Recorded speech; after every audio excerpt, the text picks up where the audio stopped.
하나님의 치밀한 계획 가운데서 이루어진 것입니다. 하나님은 우리를 구원하시기 위해서 우리의 구원을 계획하셨고, 예수 그리스도는 구원을 이루셨고, 성령 하나님은 구원을 우리에게 받도록 우리의 마음을 감화감동시키시고 우리의 마음으로 예수 그리스도를 믿게 해서 구원을 받게 하셨습니다. 성령 하나님은 내가 죄인이라는 사실을 깨닫게 하시고, 그리고 나 같은 죄인을 위해서 십자가에서 죽으시고 사흘 만에 부활하셔서 그 예수 그리스도를 믿는 자마다 구원을 받게 하셨다는 놀라운 사실입니다. 하나님께서는 우리를 구원하시기 위해서 창세전에 선택을 하셨습니다. 그리고 하나님의 아들 예수 그리스도를 이 세상에 보내셨습니다. 예수 그리스도는 하나님의 아들로 이 땅에 오셔서 친히 죄인의 모습으로, 연약한 인간의 모습으로 이 세상에서 우리와 똑같은 그런 삶을 사셨습니다. 그러므로 우리 하나님은 하나님의 아들로 이 세상에서 우리의 연약한 모습을 예수 그리스도는 가지고 이 땅에 오셔서 우리가 경험한 모든 것들을 경험하게 하셨습니다. 그래서 예수님은 아기 예수님으로 탄생하셨고, 그런가 하면 소년기, 유아기, 소년기, 청소년기, 청년기, 이런 과정을 다 거치셨고, 그리고 30세에 하나님께서 이제 맡겨진 그 사역을 감당하기 위해서 공생애로 3년 동안 사셨음을 성경은 말해주고 있습니다. 이처럼 예수 그리스도는 우리의 모든 연약함을 다 경험하셨다는 겁니다. 우리가 당하는 슬픔, 괴로움, 고통, 그리고 심지어는 죽음까지 경험을 하신 것입니다. 그래서 히브리 기자는 예수님이 우리의 모든 것을 경험했음을 이렇게 말합니다. 우리 히브리서 4장 15절 같이 보겠습니다. 시작. 우리에게 있는 대제사장은 우리의 연약함을 동정하지 못하실 리가 아니요 모든 일에 우리와 똑같이 시험을 받은 이시로되 죄는 없으시니라. 한글 개혁 성경에서는 우리의 연약함을 체휼하지 아니하는 자가 아니요, 이 체휼이란 말은 처지를 이해하고 가볍게 여긴다라는 그런 의미가 있습니다. 그렇습니다. 예수님은 우리가 경험한 모든 것들을 다 경험을 하셨습니다. 그러나 죄는 없으셨습니다. 왜냐하면 죄가 있는 우리와 똑같은 죄인이라면 결코 우리를 구원할 수 없기 때문입니다. 하나님은 하나님의 아들을 이 땅에 보내시면서 죄 없는 자로 보내기 위해서 처녀의 몸을 빌려서 탄생하게 하신 겁니다. 그래서 예수님은 우리의 인간의 모든 연약함을 다 경험했지만 그분에게는 죄가 없었다라는 사실입니다. 예수님은 참 인간이셨고 참 하나님이셨습니다. 참 인간이었다라는 것은 우리 인간의 모습 그대로의 모든 것을 다 경험하신 그런 분이요, 다만 죄만이 없었다라는 것입니다. 그리고 참 하나님이었다는 사실을 예수님이 이 땅에 오셔서 많은 이적과 기적을 통해서 하나님 되심을 증언하셨습니다. 예수님께서 물 걸으셨습니다. 이것은 하나님이 아니면 할 수 없는 일입니다. 그래서 기적이라는 것은 사람이 할 수 없는 그 일을 하나님이 하실 때 기적이라고 하는 것입니다. 예수님께서 오병이어의 기적을 행하셨습니다. 보리떡 5개와 물고기 2마리를 가지고 장정만 5,000명을 먹이고 12강기가 남는 그런 기적을 행하셨습니다. 뿐만 아니라 예수님은 바람을 잠잠케 하시기도 하셨고, 그런가 하면 많은 갖가지 질병을 치유하셨고 죽은 자를 다시 살리시기까지 하신 예수님이십니다. 이런 이적과 기적을 통해서 예수님이 하나님이셨다라는 사실을 증언하신 줄로 믿습니다. 예수님은 죽은 자 가운데서 사흘 만에 부활하셨습니다. 부활하신 예수님은 40일 동안 지상에 계셨습니다. 그리고 부활하신 그 예수님의 모습을 모든 사람들에게 보여주셨습니다. 그리고 하늘로 승천하셨습니다. 하늘로 승천하기 이전에 제자들에게 말씀하시기를 너희가 몇 날이 못 되어서 성령을 받게 될 것이라고 말씀하셨습니다. 아버지께서 약속하신 것을 기다리라. 요한은 물로 세례를 베풀었으나 너희는 몇 날이 못 되어서 성령을 받으리라. 그 말씀을 믿고 그들은 마가다락방에서 120명이 열흘 동안 전혀 기도하기에 힘썼습니다. 마침내 오순절날 성령이 갑자기 하늘로부터 급하고 강한 바람 같은 소리가 있어 그들 위에 온 집에 가득하였습니다. 마치 불의 혀처럼 갈라지는 것들이 그들에게 보여 각 사람 위에 하나씩 임하여 있더니 그들이 다 성령의 충만을 받고 성령이 말하게 하심을 따라서 다른 언어로 말하기를 시작했습니다. 이렇게 성령이 임함으로 교회가 태동하게 된 것입니다. 그것이 바로 초대교회였습니다. 초대교회는 모든 시대와 나라와 지역을 초월해서 하나님께서 모델 교회로 세우신 것입니다. 그러므로 우리는 초대교회를 회복해야 할 줄로 믿습니다. 저는 오늘 본문 말씀을 가지고 초대교회를 회복하자라는 그런 제목으로 말씀을 드리면서 은혜를 나누기를 원합니다. 한번 따서 할까요? 초대교회를 회복하자. 초대교회를 회복하자. 아멘. 여러분, 제가 간절히 원하는 교회는 초대교회입니다. 그러므로 우리 교회는 초대교회를 회복하기를 원합니다. 왜냐하면 하나님이 모델교회로 초대교회를 세우셨기 때문입니다. 그렇다면 초대교회는 어떤 교회였을까요? 첫째는 초대교회는 성령이 충만한 교회였습니다. 여러분, 교회가 교회되기 위해서는 무엇보다도 성령이 충만한 교회가 되어야 합니다. 제가 간절히 원하는 것은 우리 교회가 성령이 충만한 교회가 되기를 원합니다. 그러므로 성령이 사역하는 교회가 되기를 원합니다. 저는 다만 성령의 도구로 쓰임받는 종이 되기를 원합니다.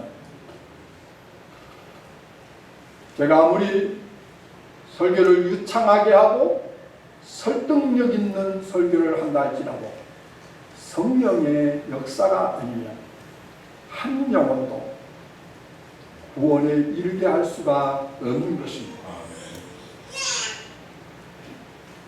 우리가 모든 시스템과 모든 프로그램과 다양한 어떤 이벤트를 가지고 하나님 앞에 예배를 드린다 할지라도 성령이 임재하지 아니하시고 성령의 기름 부심이 없다면 그 예배는 아무런 의미가 없는 것입니다.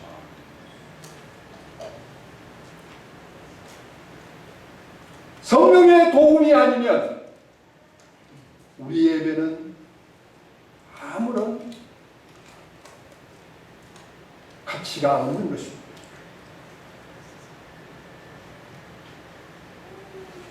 성령의 도움이 아니면 제가 전하는 메시지는 허공을 치고 말 것입니다. 그러므로 교회가 교회되기 위해서는 가장 우리가 사모해야 할 것이 성령 충만함인 줄로 믿습니다. 성령 충만한 교회가 되어야만이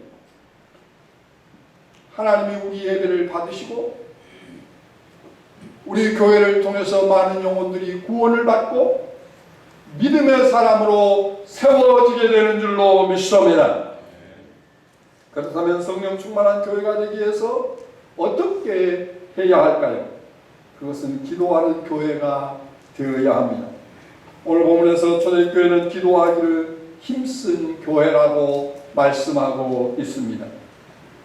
우리 교회가 무엇보다도 성령 충만한 교회가 되기를 원한다면 우리는 기도하는 사람들이 되어야 할 줄로 믿습니다. 기도하는 사람들이 많이 일어나야 할 줄로 믿습니다. 그래서 저는 기도하기를 하나님 우리 교회에 기도하는 사람들을 많이 일으켜 주시옵소서. 많은 성도들이 있지만 중직들이 있고 재직들이 있지만 기도하는 사람들이 적다는 것이 너무나도 안타까운 것입니다. 그러므로 기도하는 사람들을 일으켜 주옵소서. 그리고 기도의 사람들을 보내주시옵소서. 기도의 사람이 많아야 성령 충만한 교회가 될 수가 있는 줄로 믿습니다. 진정 우리 교회가 성령 충만하기를 원한다면 여러분 한 사람 한 사람이 기도의 사람이 되시기를 주님의 이름으로 축복합니다. 여러분 사탄은 우리에게 기도하지 못하도록 방해할 것입니다. 사탄의 유혹에 넘어가지 마시고 기도하시기 바랍니다. 우리 주님께서 시험에 들지 않도록 깨어 기도하라고 하셨습니다. 기도하지 않으면 사탄의 시험에 빠지게 됩니다. 기도하지 않으면 성령 충만한 삶을 살 수가 없습니다. 오순절날 성령이 임하고 성령의 충만을 받은 것은 그들이 열흘 동안 하나님 앞에 전혀 기도하기에 힘썼기 때문에 오순절날 그들 가운데 성령이 임했고 저들은 성령의 충만함을 받게 된 것입니다. 여러분 기도는 이론으로 안다고 기도 사람이 되는 게 아닙니다. 기도는 기도하는 사람이 되어야만이 기도하는 사람이 될 수가 있습니다. 종종 성도들 가운데 나는 기도가 잘 안 된다.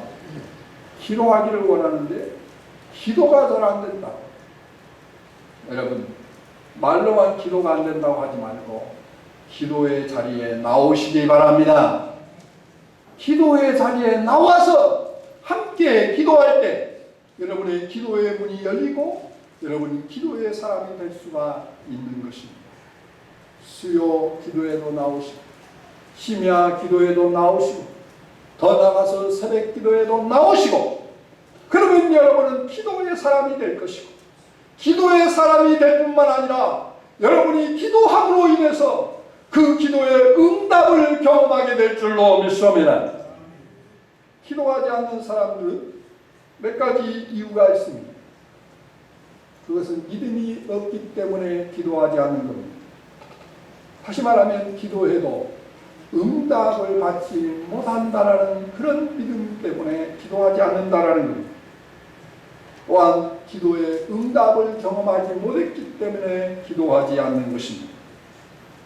여러분 기도의 자리에 나와야만이 우리는 기도의 사람이 될 수가 있는 것입니다. 물론 우리가 집에서도 기도할 수 있다라고 생각을 합니다. 과연 그렇게 되던가요? 성령 안에서 무시로 기도할 수 있다고 생각합니다. 그러나 기도의 자리에 나오지 아니하고는 결코 우리는 집에서 기도하기에 쉽지 않습니다. 성령 안에서 무시로 기도하기에 쉽지 않습니다. 기도의 자리에 나와서 함께 공동체가 기도할 때 함께 기도하는 자가 집에서도 기도할 수 있고 성령 안에서도 무시로 기도할 수가 있다는 사실입니다. 여러분, 기도의 자리에 나올 때 여러분은 기도의 사람이 될 수가 있습니다. 기도할 때 기도의 응답을 경험할 수가 있습니다. 야고보 선생은 너희가 받지 못하는 것은 구하지 아니하기 때문이라고 말씀하고 있습니다. 하나님은 우리가 기도하면 응답해 주시겠다고 약속하고 있음에도 불구하고 우리가 기도하지 못함으로 인해서, 기도하지 아니함으로 인해서 우리가 받지 못한다라는 사실입니다. 무엇보다도 성령으로 충만하게 해 주실 것을 우리는 기도해야 할 것입니다. 또한 하나님은 우리가 기도하면 성령으로 충만케 해 주실 것을 약속하고 있습니다. 우리 누가복음 11장 9절로 13절 우리 같이 합독하겠습니다. 시작. 너희에게 이르노니 구하라 그러면 너희에게 주실 것이요, 찾으라 그러면 찾아낼 것이요, 문을 두드리라 그러면 너희에게 열릴 것이니 구하는 이마다 받을 것이요, 찾는 이가 찾아낼 것이요, 두드리는 이에게 열릴 것이니라. 너희 중에 아버지 된 자로서 누가 아들이 생선을 달라 하는데 생선 대신에 뱀을 주며 알을 달라 하는데 전갈을 주겠느냐. 너희가 갈지라도 좋은 것을 자식에게 줄 줄 알거든 하물며 너희 하늘 아버지께서 구하는 자에게 성령을 주시지 않겠느냐 하시니라. 아멘. 한 번 더 따라서 합니다. 하물며 너희 하늘 아버지께서 구하는 자에게 성령을 주시지 않겠느냐. 아멘. 사랑하는 여러분, 성령 충만하기를 원하십니까? 기도하시기 바랍니다. 우리 교회가 성령 충만한 교회가 되기를 원하십니까? 여러분, 나부터 기도하는 사람이 되시기 바랍니다. 그러므로 우리 교회가 기도하기에 힘쓰므로 성령 충만한 교회가 되기를 주님의 이름으로 축복합니다. 두 번째는 초대교회는 말씀대로 살았습니다. 여러분, 초대교회는 말씀의 가르침을 받고 말씀을 따라서 살았습니다. 다시 말하면 초대교회는 사도들을 통해서 말씀을 배우고 또한 말씀을 듣고 그 말씀에 순종하는 삶을 살았습니다. 우리는 오해하는 부분이 있습니다. 그것은 말씀대로 우리가 어떻게 살 수 있느냐라는 것입니다. 그러므로 아예 말씀대로 살려고 생각하지도 않습니다. 그러나 여러분 기억하십시오. 하나님께서 우리에게 말씀하시고 그 말씀을 따라서 살 수 있도록 성령께서 우리를 도와주시는 줄로 믿습니다. 그러므로 여러분들이 순종하겠다라는 그런 결단이 있을 때에 성령님이 우리를 도우셔서 능히 그 말씀을 따라서 살 수 있게 하신다라는 사실입니다. 우리는 하나님의 말씀을 듣는 것으로 만족해서는 안 됩니다. 우리가 설교를 듣는 것은 우리가 그 말씀을 따라 살기 위해서 듣는 것입니다. 그러므로 말씀을 듣고 그 말씀을 붙들고 기도하며 그 말씀을 나의 삶에 적용해서 그 말씀을 순종하면서 살아야 합니다. 여러분, 초대교회 성도들이 말씀대로 살았다라는 증거는 그들은 이웃에게 칭송을 받았다라는 것입니다. 이웃에게 칭송을 받았다라는 것은 말씀대로 살았다라는 것입니다. 말씀에 순종했다라는 것입니다. 우리 잠언 3장 1절로 4절 같이 보겠습니다. 시작. 내 아들아 나의 법을 잊어버리지 말고 내 마음으로 나의 명령을 지키라. 그리하면 그것이 내게 장수하여 많은 해를 누리게 하여 평강을 더하게 하리라. 인자와 진리가 내게서 떠나지 그리하면 내가 하나님과 사람 앞에서 은총과 기중이 여김을 받으리라. 아멘. 하나님과 사람 앞에서 은총과 기중이 여김을 받는다. 어떤 사람이? 하나님의 말씀을 따라서 살아가는 사람. 그렇습니다. 로마서 14장 10절로 18절 같이 봅니다. 시작. 하나님의 나라를 먹는 것과 마시는 것이 아니요 오직 성령 안에 있는 의와 평강과 희락이라. 이로써 그리스도를 섬기는 자는 하나님을 기쁘시게 하며 사람에게 칭찬을 받느니라. 하나님의 나라를 경험하며 하나님의 나라를 누리며 살아가는 사람은 하나님 앞에 뿐만 아니라 사람에게도 칭찬을 받는다라고 말씀하고 있습니다. 여러분, 한국 교회가 교회됨을 상실하는 이유가 어디 있을까요? 그것은 하나님의 말씀을 따라서 사는 성도들이 많지 않기 때문에 그런 것입니다. 하나님의 말씀을 따라서 살아간다면 이웃에게 칭송을 받게 되고 결코 지탄을 받지 않을 텐데, 하나님의 말씀을 따라서 살지 아니하고 우리가 믿는 사람이라고 하면서 믿지 않는 사람들과 똑같은 삶을 살기 때문에 우리가 세상 사람들에게 손가락질을 당하고 지탄을 받게 된다는 사실입니다. 초대교회 성도들은 하나님의 말씀을 따라 살았기 때문에 그들은 이웃에게 칭송을 받았다라는 것입니다. 여러분은 이웃에게 칭송을 받고 있습니까? 그렇지 않으면 손가락질을 당하고 있습니다. 나와 관계하고 있는 사람들에게 나는 그리스도인으로서 인정을 받고 있습니까? 그렇지 않으면 집사라고 하면서 잡사라는 말을 듣고 있습니다. 여러분 스스로 한번 생각해 보시기 바랍니다. 초대교회 성도들은 말씀대로 살았다라는 사실. 우리 향기로운 교회 모든 교우들은 이제부터 말씀대로 살아감으로 인해서 이웃에게 칭송을 받고 하나님께 기쁨을 드리는 저와 여러분이 되시기를 주님의 이름으로 축복합니다. 세 번째는 초대교회는 전도하기에 힘쓰는 교회였습니다. 초대교회는 날마다 믿는 자의 수가 더하여졌고 폭발적인 부흥이 일어났습니다. 하루 3,000명이 주님께 돌아오는 역사가 일어났습니다. 그것은 초대교회 모든 성도들이 모이기에 힘쓰고 기도하기에 힘쓰고 전도하기에 힘썼기 때문에 가능했던 것입니다. 여러분, 전도는 하나님의 절대적인 지상 명령이요 우리 예수님의 마지막 유언이요 성령님의 간절한 소원입니다. 전도는 지옥 간 영혼들의 간절한 소원이기도 하는 것입니다. 그러므로 우리는 때를 얻든지 못 얻든지 전도하기를 힘써야 합니다. 하나님은 전도의 미련한 방법을 통해서 믿는 자를 구원하시기를 기뻐하셨습니다. 따라서 하나님께서 먼저 우리를 구원하신 것은 우리를 통해서 또 다른 영혼을 구원하기를 원하신다는 사실입니다. 여러분, 진정 여러분이 구원받았습니까?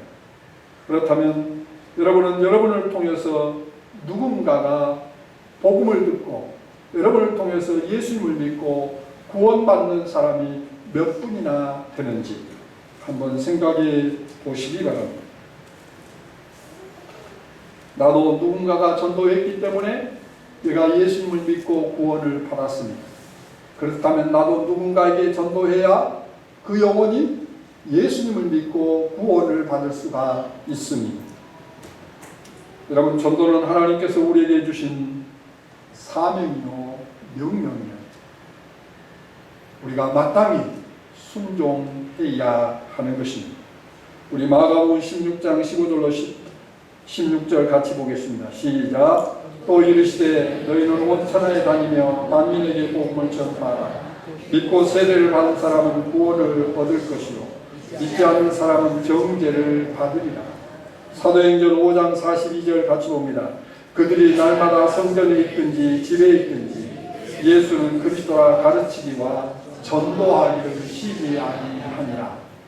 초대교회 성도들은 전도하기를 쉬지 아니했다라고 말하고 있습니다. 여러분, 전도하지 않으면 결코 부흥을 기대할 수가 없습니다. 그러나 전도하면 교회는 부흥하는 것입니다. 우리 교회가 부흥하기를 원하십니까? 전도하기를 힘써야 합니다. 따라서 하나님의 최대의 관심은 잃어버린 영혼이 주님께 돌아오는 것입니다. 지금도 우리 주변에는 하나님을 떠나서 방황하는 영혼들이 많이 있습니다. 우리도 그들에게 관심을 가지고 그들을 위해서 기도하며 그들에게 복음을 전해서 그들도 예수님을 믿고 구원받도록 우리는 최선을 다해야 합니다. 여러분, 노방전도하고 축호전도하는 것을 교회를 다니는 성도들은 부정적으로 생각을 한답니다.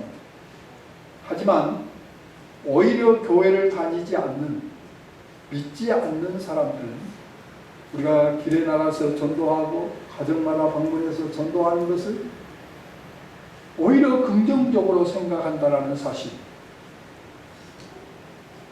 우리는 착각하고 있습니다.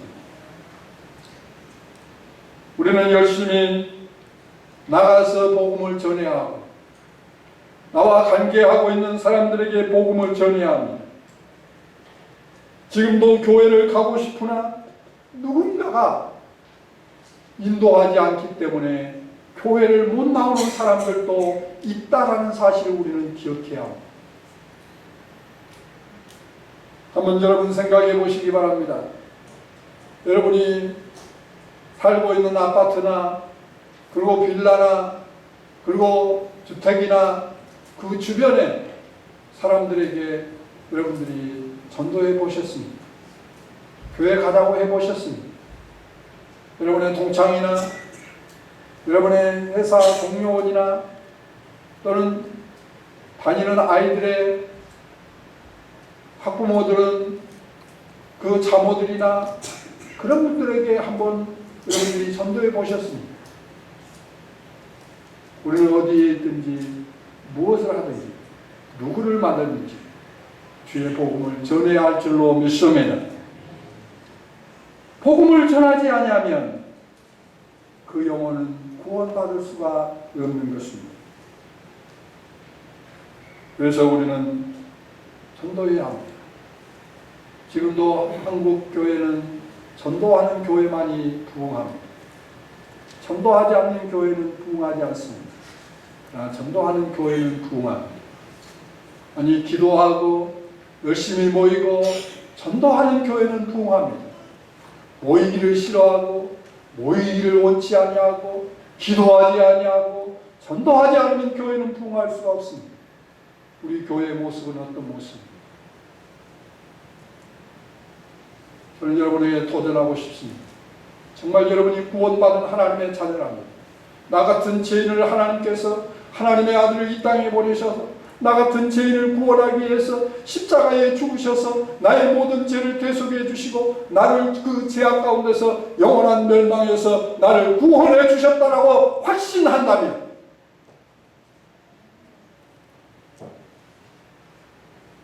여러분, 교회에 모이기에 힘써야 합니다. 기도하기에 힘써야 합니다. 전도하기에 힘써야 합니다. 왜냐하면 그래야만 우리 교회를 통해서 많은 영혼이 구원받기 때문에. 초대교회 성도들은 모이면 기도하고 흩어지면 전도하고 날마다 믿는 자의 수가 더해졌고 그러므로 놀라운 부흥이 일어나는 그런 교회의 모습이었습니다. 하나님은 그와 같은 초대교회를 원하시는 줄로 믿습니다. 우리 교회가 초대교회처럼 모이기에 힘써야 하고 기도하기에 힘써야 하고 전도하기에 힘써야 하고 초대교회처럼 말씀 따라서 살아야 합니다. 그래서 이웃에게 칭송을 받고 날마다 믿는 자의 수가 되지만 몸된 교회가 부흥하고 몸된 교회를 통해서 많은 영혼이 구원받고 몸된 교회를 통해서 많은 지교회가 세워지고 몸된 교회를 통해서 세계 곳곳에 주의 복음이 증거되는 선교사들이 파송되고 그래서 마지막 때 하나님의 나라가 확장되는 하나님이 원하시는 하나님이 기뻐하시는 초대교회가 회복되어지는 그런 은혜가 있기를 주님의 이름으로 축복합니다.